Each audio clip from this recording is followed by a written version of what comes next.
Like, subscribe, follow. And now, this is brought to you by Street Fighter's Garage and Lexan Moto. Right here. Hit me up for all your Lexan needs. Headsets, Bluetooth. Talk to each other. You did the wheelie with the 40.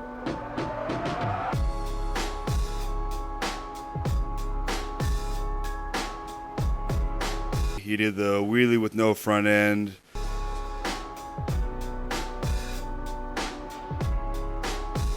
Stretch bikes.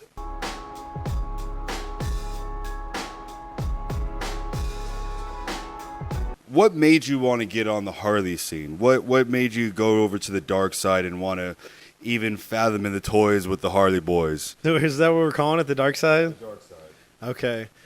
You know, obviously I've been riding 17, 18 years. There's not many people like me.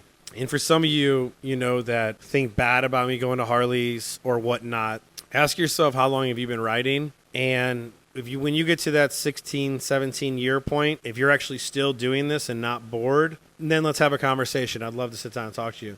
I've been doing this a long time, and, you know, sometimes you get bored with things, you know, whether it's jobs, girlfriends, wives. I mean, things just get boring, and you want to switch it up. The Harley thing just seemed cool to me. A lot of guys were starting to kill it and do some cool tricks on it, and it's entertaining. I wanted to wait till I could afford to do it because I wanted to come out swinging. I didn't want to come out just with some makeshift Harley that was barely put together. I wanted to swing for the fences, and that's what I did with the white bagger. You know, I built this badass bagger with a ton of money in it, and I came out, you know, I really came out strong on it. Not really the riding sense, but the bike, you know, the build of the bike, I came out strong, and I got it, and I really like it. It's fun, man. It's hard to describe, but you can just cruise on it. You got music. I don't mind having a passenger on that, which I never wanted a passenger on a sport bike ever. And then I have the bags where I can put stuff in. I was in Daytona Bike Week the first year.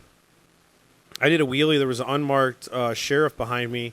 He pulls me over or walks up to me at a stoplight, grabs my, you know, turns the bike off, takes my license, and pulled me over in a parking lot after the intersection. This dude lets me go. I did a 12 o'clock wheelie right in front of him in the middle of traffic, and this guy lets me go. I said, "Were you surprised I got this up?" He goes, "I got to be honest with you." He goes, "I didn't even know that was possible." You know what I'm saying? If I was on a sport bike, that would have never happened. So the props that, you know, me and all the other Harley riders get right now is it's really cool. And then on the other side, the money aspect of it, you know, I've done better riding a Harley in the short time I have than 16 years riding sport bikes. And if I continue this lifestyle, you know, I kind of need to secure my future. So anybody that gets older or even younger people, you know, you think about your future, and I need to make sure that it's secure and I can pay my bills, and the Harley life is helping me do that. Plus, I enjoy it at the end of the day. And it's more than just riding the Harley. It's not just the competitions. I mean, you've made this into a lifestyle. You know, this is your bread and butter with the Street Fighter Garage, with the drag specialty, the Parts Unlimited, fueling parts, everything else that goes with it. You know, you injected yourself into the Harley world, and now, you know, it's all coming back to you.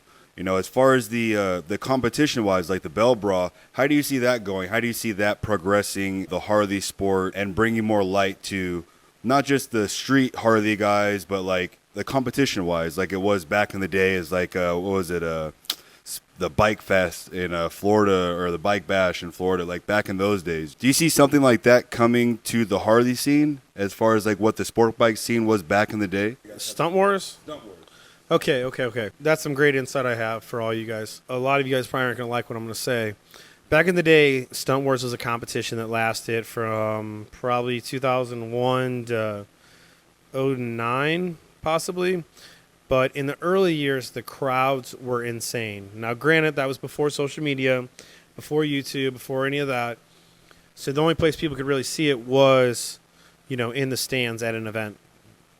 The problem was, as the years progressed, people started putting handbrakes on their bike. And we all know when you put a handbrake on your bike, all the tricks got dramatically slower, okay? The reason that people like the Harleys right now is because it brings it back to the beginning years of sport bike riding without handbrakes, which everything was fast and loud. The Harleys are fast and loud. Okay, soon as we start putting handbrakes on the majority of the bikes, just like sport bikes are right now in the stunt scene, everything's going to slow down in circles. At the end of the day, to the general public, no matter how difficult it is not entertaining. I hate to say it, but it's just not. So I'm nervous that slowly we're repeating time. And right now, this is like the early 2000s where everyone's going to these competitions. No one really has handbrakes. The majority of the guys don't. Everything's fast and loud. People are getting out of control. And everyone's partying just like we did back in the day. In the middle to late years of the sport bike competitions, no one would go out and party. Everyone would just ride and then we'd go to bed. Now, I mean, we're out till 3, 4, or 5 in the morning at Sturgis, getting drunk, having fun, as a whole, and then we're all competing on the same level field the next day, hungover, feeling like shit. I mean, this year my hand cramped up so bad I couldn't even do a burnout at the end of the run because I had no fluid in my system. Yeah, that's not good for a competition, but it's just, it's real life. So that's what I'm nervous. That's what I see in the future is everyone's going to get handbrakes, and these events are going to slowly not be popular again. I mean, when we did the Sturgis thing, the whole thing was surrounded crowds, 3, 4, 5, 6 deep, maybe more, and that's going to go away once the handbrakes come, and it's going to get slower and it's going to suck. And that's where I see it going, unfortunately, if the people do what go that way. If they keep going the same route that the sport bikes did, because obviously that's the route it is going. There are few and far in between, like Brian that has a handbrake, Simone Bruce that has a handbrake on their bike, Cole Freeman, and a few other riders. And obviously they bring their own style, just like anything else. Just like if you check on Jason Pullen, if you go watch a show with him, I mean, it's amazing to see what he does, but this guy's been riding before the sport bikes was even doing this stuff. You know what I'm saying? Higher chair circles and everything like that. So I 100% understand and get where you're coming from as far as the handbrake thing. No one's put it in that perspective for me, and I agree with that. That makes sense. What else do you see coming from the Harley scene as far as competition-wise, traveling-wise? Like, what do you think the next big play will be as far as the Harley scene? Maybe a couple guys switching over to like Indian and riding some of those bikes and setting them up. Like I'd be curious to see innovators like Jesse Toller, Bill Dixon, Kyle Slager. I would like to see those guys that really push the envelope on a sport bike. And even some of the European guys, I would love to see them on a Harley without a handbrake and just see what they would bring to the table. It'd be really interesting to see some of the top sport bike guys, Mike Jensen, all those people. I'd be curious to see what they would do on a Harley if they had it for like 3 months. It'd be cool. I could see Kyle just pulling up on a bagger, just doing a shuffle or something. Yeah. Something different to try to bring something to push the sport, basically. Not just throwing a handbrake on it, clutching up, doing circles, doing stoppies like Pullen does on his Sportster. 100+ feet. Like that's the stuff that I like to see because that's still fast, loud, and pushing the sport as well. And on that, in Pullen, I'm going to tell you right now, he is an exception to the rule. He has a handbrake, and he pushes the bike better than some of the people without a handbrake. So there's always an exception to every rule, and he is the one. He's still extremely entertaining with a handbrake. The majority of the people aren't like that. So I'm not saying it's not possible, but it's just it would be very rare. And, Pullen has 20 years on experience on these bikes compared to everyone else. 100%. Pullen was one of the first people that I saw even on a Harley clutch it up in my life, and I think that was like 2003. It was mind-blowing. So you wake up in the morning, you give a nice little stretch, you go out in the garage, you look, you see your bag or your Dyna. Which one do you pick and why? We got to get deeper in this question and what we're doing that day. All right. We're with the East Coastin' boys on the West Coast.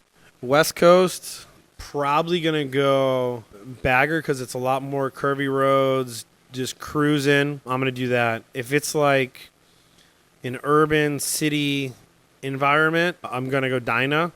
If it's like Daytona Beach, going bagger. If it's a parking lot, going Dyna. So why is that? Just obviously because one's easier, more nimble to move, or do you have more fun than one on the other, or what is it? The bagger really needs smooth streets to ride because it's not like a sport bike. You catch your scrape bar or a bag fender, it rips your shit apart. A sport bike, you could drag, hit a crack, and it'll kind of like go over it, and you're good. It just tears your bike up. The Dyna, you can float it back further, where The bagger you can't because you got the bag rail, so those will catch.